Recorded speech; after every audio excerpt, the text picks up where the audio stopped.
আজকের দিনটা না হয় নুন ভাত খেয়ে কাটিয়ে দেব, কিন্তু পরের দিনগুলো কি হবে? আপনার ছেলে তো কদিন থেকে অসুস্থ।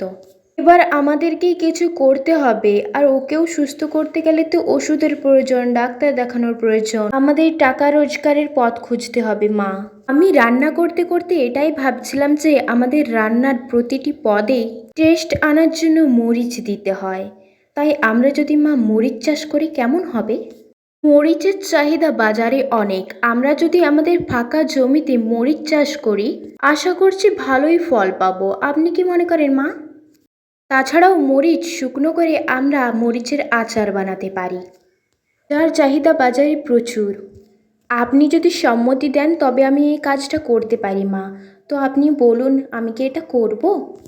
তুমি যা কথা বললে সব ঠিকই বলেছ, কিন্তু আমরা কি চাষ আদৌ করতে পারবো?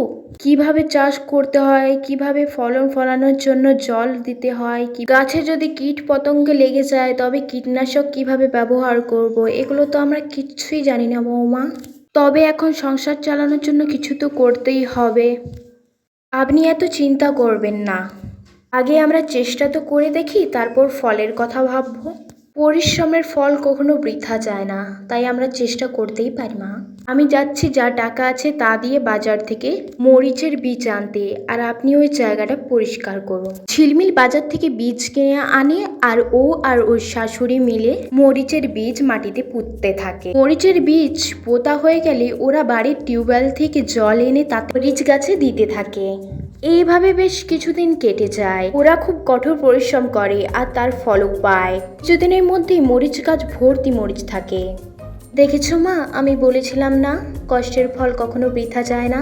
আমাদের কাছে মরিচে পুরো ভর্তি।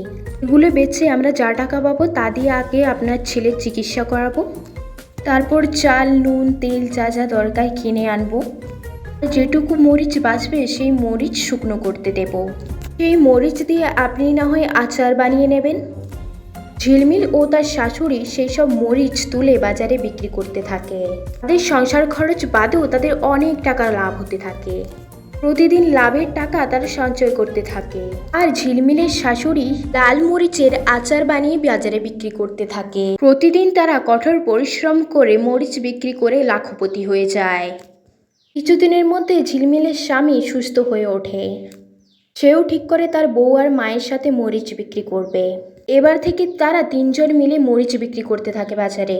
তারা কঠোর পরিশ্রম করে একসময় লাখপতি হয়ে যায়।